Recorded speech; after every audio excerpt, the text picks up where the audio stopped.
యోహాను సువార్త 6:38 చదవండి. తండ్రి నాకు అనుగ్రహించు వారందరూ నా యొద్దకు వత్తురు, నా యొద్దకు వచ్చువారు. యోహాను సువార్త 6:38.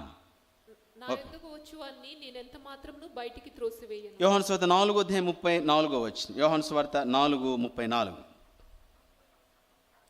చదవండి. యేసు వారిని చూచి, నన్ను పంపిన వారి చిత్తము నెరవేర్చుటయు ఆయన పని తుదముట్టించుటయు నాకు ఆహారమై ఉన్నది. యేసు ప్రభు అన్నమాట ఏమని? నన్ను పంపిన వాని చిత్తము నెరవేర్చుటయు ఆయన పని తుదముట్టించుటయు, చెప్పండి, నాకు ఆహారమై ఉన్నది. యేసయ్య చెప్పిన మాట. నేను ఎందుకు వచ్చాను ఈ భూమి మీదకి అంటే, నా తండ్రి చెప్పిన పని నెరవేర్చుటకు. నేను ఎందుకున్నాను ఈ భూమి మీద?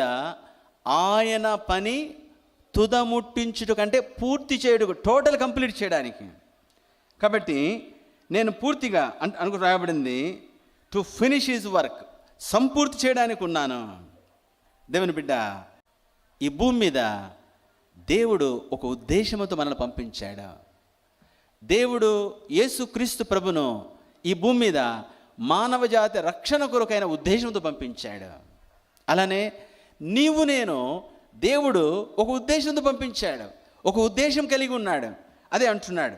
అలానే యోహాను సువార్త 17:4. యోహాను సువార్త 17:4. చేయుటకు నీవు నాకు ఇచ్చిన పని నేను సంపూర్ణముగా నెరవేర్చి భూమి మీద నిన్ను మహిమపరిచితిని. చేయుటకు నీవు నాకు ఇచ్చిన పని నేను సంపూర్ణముగా నెరవేర్చి భూమి మీద నిన్ను మహిమపరిచితిని. చేయుటకు నీవు నాకు ఇచ్చిన పని అంటే దేవుడిచ్చిన పని. కాబట్టి దేవుని పర్పస్, దేవుని ఉద్దేశము, దేవుని సంకల్పము నీ పక్షముగా, నీ జీవిత పక్షముగా దేవునికి ఒక ఉద్దేశం ఉంది. నేనన్నమాట కదా, బైబిల్ రాయబడిన మాట. చేయుటకు నీవు నాకు ఇచ్చిన పని అంటే నీ ఉద్దేశము, దేవుని ప్రణాళిక లేదా దైవ ఉద్దేశము, దైవ సంకల్పము మన పక్షముగా ఏమై ఉంది అది తెలుసుకోవాలంటే ఇది మీటర్ నువ్వు వెంటనే రాదు. నువ్వు కనిపెట్టాలా, నువ్వు ప్రార్థించాలా, నీకు సత్యం అర్థమవుతుంది. First one. రెండవది, యేసుప్రభు ఏమన్నాడు? నేను తెలుసుకున్న తర్వాత ఏం చేశాను? యోహాను సువార్త 17:4. చేయుటకు నీవు నాకు ఇచ్చిన పని అనగా నీవు నాకు ఉద్దేశించి అప్పగించిన నీ ఉద్దేశమైన, నీ చిత్తమైన ఆ పనిని నేనేం చేస్తున్నాను? సంపూర్ణముగా నెరవేర్చి భూమి మీద నిన్ను మహిమపరిచితిని. అలానే పౌలు కూడా అదే మాట అంటాడు, ఐ ఫినిష్డ్ మై కోర్స్.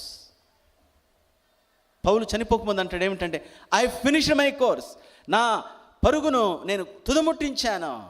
దేవుడు ఎందుకు పంపించాడో, ఏ పని అప్పగించాడో, ఏ ఉద్దేశంతో పంపించాడో, ఏ బాధ్యత నాకు ఇచ్చాడో, నా పక్షంగా దేవుని ఉద్దేశం ఏదైతే ఉందో అది నేను నెరవేర్చాను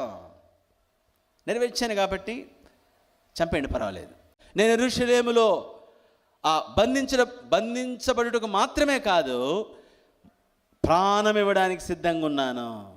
నా ప్రాణాలు ఇవ్వడానికి నేను సిద్ధంగా ఉన్నాను. నేను సిద్ధపడి ఉన్నాను. ఎందుకంటే నేను వచ్చిన పని నేను ముగించేశాను. నా పని అయిపోయింది, భూమి మీద వెళ్ళిపోతాను.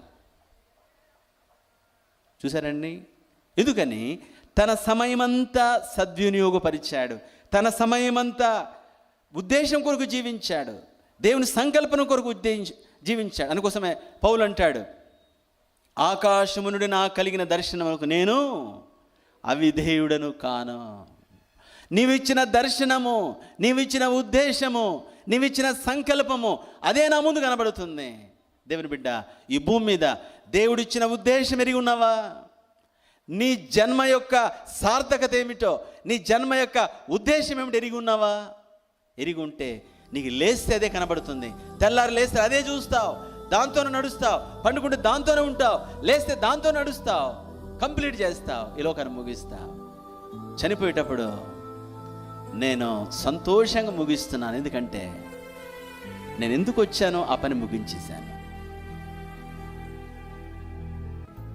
అది క్రైస్తవ జీవితము, అది దేవుని ఉద్దేశం నెరవేర్చిన వ్యక్తి యొక్క జీవితము.